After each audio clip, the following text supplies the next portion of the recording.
I have to say, I do think this is probably the best MCU show out of the TV shows, the Disney Plus shows. You know what I mean?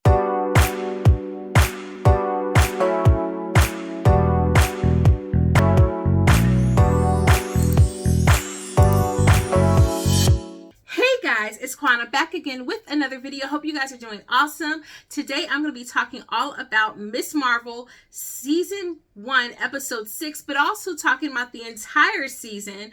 I did review episodes 1 and 2 earlier on the channel. I did not get an opportunity to review episodes 3, 4, and 5, so I'll be referring to any and all episodes of Ms. Marvel. And if you haven't had opportunity to check Ms. Marvel out, what are you waiting for? It literally is one of the best MCU Disney Plus shows that's been out. So if you've already watched WandaVision, Loki, Moon Knight, Falcon and the Winter Soldier, you should definitely check out Ms. Marvel. I definitely think there's tons and tons of ramifications that this show has the potential to have for the MCU. But not only that, if you are a fan of the MCU, why wouldn't you watch a show about a fan of Marvel and of superheroes? Because ultimately, Ms. Marvel feels like a love letter to all of us MCU fans. But before I give you my full-on thoughts about this season, about this episode, and about how it's going to play to the greater Phase 4 arc that we're in right now, do me a favor and hit the subscribe button down below and click on that bell for notifications as I drop more videos and potentially talk about some other Marvel and MCU shows. Let's talk about Ms. Marvel. Ms. Marvel has been such a joy and a pleasure to watch. First and foremost, because if you're going into Ms. Marvel expecting your normal Marvel fare, like the movies or like the adult shows, you're not going to get it. I feel like Ms. Marvel is better understood by people who actually watched some of the Marvel shows that used to be on Netflix, but more specifically the ones that were on Freeform and Hulu. And by that I mean Cloak and Dagger. And if you've been on my channel for a while and you've been here for a while, then you know I definitely reviewed Cloak and Dagger. It was one of my favorite shows. It's still one of my favorite shows. And then also Runaways. I didn't review Runaways, but I did watch Runaways and I enjoyed Runaways. Although Runaways was a little busier and had a lot going on. And I felt like definitely Ms. Marvel was a little bit more streamlined. It's a coming of age story, which I mentioned in episode 1. And if you haven't checked out that episode 1 video and you haven't watched all of the series, check that out before you do a deep dive into this one, because I'm going to be getting into a ton of spoilers in this video. But it's a coming of age story, right? It's essentially what Spider-Man would be if Spider-Man was adapted into a TV show instead of a film trilogy, and if you were dealing with a Pakistani American girl living in Jersey, right, who also had the benefit of kind of being just a really smart but regular girl. Like, she's not Peter. They downplay Peter's intelligence, I feel like, a little bit for the MCU version of Peter, but Peter's like the super smart character. And if you've watched Ms. Marvel, Peter is kind of like if Bruno and Kamala were merged into one character. That's kind of the vibes that I get with Peter. Kamala is just more like the rest of us. She just really loves superheroes. She really loves geeky things. And now she gets the opportunity to live what all of us dream about, what superpower we would have, which superhero we would have, what would our superhero costume be like, which is why it's so important that in that very first episode, she's trying to go to AvengerCon. Everything about episodes 1 and 2 were so fun and vibrant, fun to watch. The graphics were really great. I know that some MCU fans aren't fond of the graphics because they wanted a more polished look to the show. I don't mind the graphics. I do think that the show could have used more polish because of the connections it's going to have and the ramifications it's going to have to the larger MCU properties, but it fit with the vibe of the show. It fit with Kamala's character. It fit with the Jersey aesthetic. And all of the graphics, like the graphic arc, the comic book style of animation for the title sequence, that really cool animation in the first episode when Kamala and Bruno are texting, those are the things that I adore about the show. And in addition to that, it really does a good job of showing the Pakistani American culture. And from what I've seen online, it's of course getting tons of accolades for that representation. Now, there are some people who of course don't love it because you have Kamala's character and she's not traditional or conservative by any means. She's kind of in an in-between space, right? She's not hijabi, so she's not wearing her hair covered, but she is dressed very modestly for both being a teenager and for being a Pakistani girl. She's very covered up. Her brother is more orthodox. We see him being a more orthodox practicing Muslim character. And I think that that is beautiful as well. The diversity of the culture that's displayed in the show is just really beautiful. The standout for this show definitely to me is Iman Vellani. She is an amazing actress. She is Kamal Khan. She brings such vibrancy and she's such charisma to the role that it makes a lot of the flaws of the show diminish because she's so great in it. And most of the cast is really spectacular. I do have a little bit of a problem with some of the actors who are playing more of the villainous roles. And I feel like that's just kind of the stereotypical nature of villains, that they're either very well rounded, very fully fleshed out, and so then the actors can dive into that where they're very flat. And in this film, they are very, well, let's talk about that. This is a film essentially that's been broken down into 6 episodes instead of a TV show that perhaps could have given us maybe 8 or 10 episodes. And I do think that it is somewhat negatively impacted by that. What I mean is episodes 1 and 2, in my opinion, and just my opinion, were really great because it was really diving into the coming of age story. You really were diving into the relationship between Kamala, her mother, her father, even her brother and his fiance. You were really diving into the friendship and the development of friendship between Kamala and Bruno, and then Kamala and Nakia, and this friend group that they have. And they were teasing a lot of information around their friendship with Zoe and that they'd had some kind of falling out, that they used to be friends. And I feel like a lot of that was abandoned in the latter half of episode 2 once she starts flexing her powers a bit more. And then definitely by episodes 3, 4, and 5, all of those things are no longer prevalent in the show, and we don't get back to those things into episode 6. Now, it could be said that with episode 3, she's in Pakistan. So that's why some of those stylistic things aren't there. And I didn't mind. I thought, first of all, everything about the sequencing of the action and just the aesthetic of Karachi was gorgeous. It was a nice touch. It gave depth to the character. But in my personal opinion, if we had gotten it a little bit later into Kamala's character journey, it would have been stronger. I also don't think they needed to abandon all of those stylistic things. It just would have translated a little bit differently. For example, it would make sense that Kamala was still maybe communicating with Bruno, the only person in the world who knows her identity, so that we could still get that texting graphics kind of going on between there and Jersey. Maybe even get like some time differences where like maybe Bruno's asleep at one point and he's like messaging her like some Z's or something like that because he's supposed to be asleep.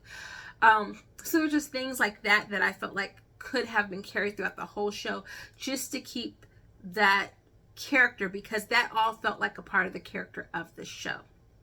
In addition, once we meet the clandestines, I felt like that part of the show and the story was a little weak because all of those characters felt very flat.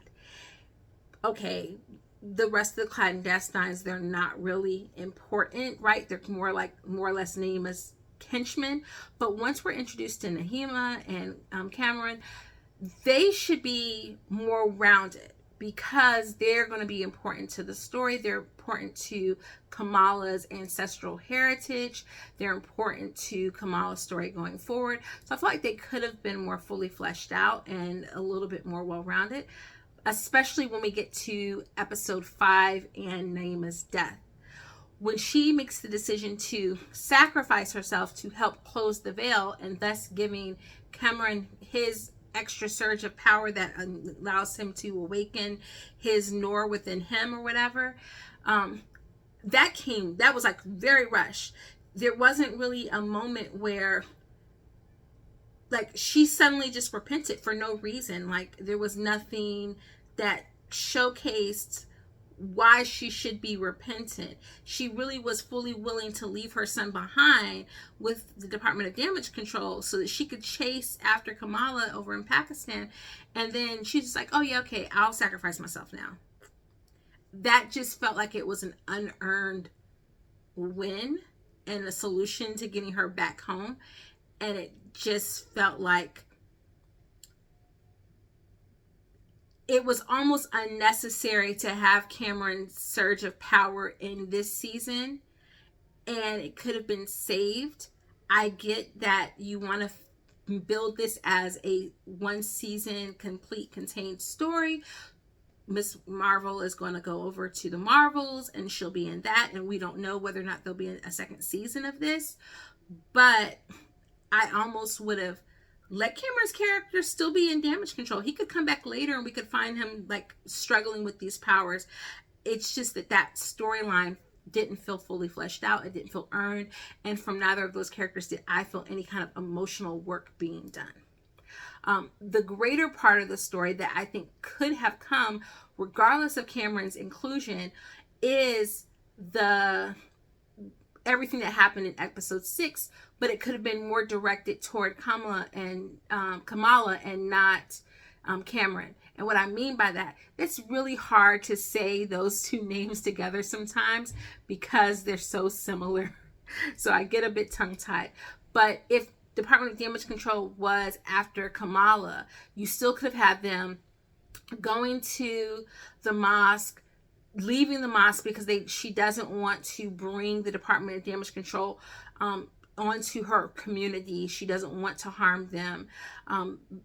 Going and calling Bruno, getting Bruno and Nakia suggest the school. They meet up at the school. Zoe goes to the school. All of those things could have absolutely have happened without Cameron even being in the second half of the show, because it just felt like that took away the focus of her and everything that happened, them being attacked, her sacrifice, her bigging herself, which that was amazing. That was one of my favorite parts of the show because they showed that power. So she still got, people were really worried that she wasn't going to have that bigging power, and she did display it. So that was really great. But her being willing to sacrifice herself essentially, but then the community coming around her and saying, no, you're not going to do this. Those moments still could have been there. And in all honesty, there was no reason Cameron was an outsider. There was no emotional attachment of them doing that for him. It felt like perhaps the only reason why that was there is because they didn't want all of the violence to be against her because she's a girl. Speaking of which, poor Bruno experiences a tremendous amount of violence against him. And I have nothing against like wanting to protect this girl who is a superhero, but she is a superhero. It just felt weird because Bruno had like a broken wrist. He was like punched, really hard at one point with like the butt of a gun. Like he had a lot of violence against him, which was really, really weird. And he's a member of this community as well. So sub out that Cameron was being attacked and they're about to attack Bruno, Kamala's going to jump in and save him. So that was the only part of the story that if I had like notes to give the creators, I would just say that felt rushed. And the conversation that she could have had with Nima and about her grandmother and her killing her grandmother, and look at what you've done. Like, she could have had a moment where they were calm and together. It was just so rushed. It was literally, I think that scene was like maybe a minute and a half, and it could have been like more calmly paced of like, look at all you've done, look at all you've sacrificed. You've killed your own family, essentially. You've killed my great grandmother to get home, to get back to a home that imprisoned you here. And you have a son here just like me. You have offspring here just like me. And you've done all this, and then let like the emotion be organic. It just felt kind of unearned, and it felt like they were trying to swap out who the bad guy was for the bigger bad guy, who was Devers in this case, or essentially damage control, because in that case she's acting as damage control. So now, theories that I have, right? So of course the main thing that everyone is talking about, and if you don't know, at the end of the show, there is an end credit scene, and her bracelet goes off and she vanishes, and in her place we get Carol Danvers. And if you read the comics, she does have the ability to like swap places or teleport essentially with other characters. And essentially, I guess it's not triggered, you know, the bracelet could be triggered by some kind of like alien tech, or it could be by her own powers. We don't know that part. We don't know what prompted this switch. But essentially, I think what we're going to get is that, you know, her family's going to be wondering what happened to her, and Miss Marvel is going to have to try to like rescue her, get her back home, is what I'm essentially thinking is going to happen, unless it was just a cute little scene in order to get us to the Marvels. Like I said, there was a lot that I loved. Everything about like episode 3 with the wedding, I loved all of that stuff. All of the cultural nuance and just all those things that really add into her character, I think were chef's kiss. Mwah, beautiful. I just think that where it fell a little short was in the development of like what her real enemy was in this story, because her real enemy was the government and her community standing up for her, which was one of the most beautiful scenes in a Marvel movie. There are tons and tons of Easter eggs. I'm not going to be able to talk about them all. Of course, we know all of the traditional Easter eggs. A couple of ones I haven't heard people see. At the end, there's a second end credit scene. Well, this is the first one actually, and Bruno says he's been looking into her genetics, and he realizes it's not just that her power is within her, it's something else. There's something in her genes. This is explaining a little bit of like why her mother doesn't possess the power in the same way. Like, we haven't seen her mother have that power, even though she essentially should have that power. And he says it's something in your genes. It's a mutation. The first time we've gotten the word mutation in an MCU property, because of course Disney now has Fox, which means they now have the fullness of the X-Men, and the X-Men cartoon theme plays in the background, and I jumped out of my seat. I was so ecstatic, because this introduces the possibility of mutants into the MCU. Of course, we got another mutant who's already shown up in another MCU property this summer, but that happens in another time or dimension or world or universe, and this is mutants in our world. My big theory is that when they opened the veil temporarily, it activated, or whenever the veil is temporarily open, it activates the mutant gene. So my theory is that somehow the veil between the Noor plane or the Noor dimension and our world is going to get more largely open, and that is what's going to trigger all of the X genes that are already here on planet Earth on 616, and it's going to activate all of those genes, and we're going to get the emergence of mutants and the X-Men. At least that's what my theory is right now. Let me know down below in the comments what you thought. I loved some of the Iron Man and Avengers Easter eggs that were in here. They were going to get shawarma at the end. That was, of course, a nod to the Avengers. So there were just tons of great Easter eggs. Let me know down below in the comments what your favorite Easter egg was from this series. And let me know what you thought about it. If you've got any naysayers in your family or friend group, please work on them, because this show needs a lot more love than it's been getting. So let's keep talking about it in the comments, and I will see you guys in the next video. Toodles!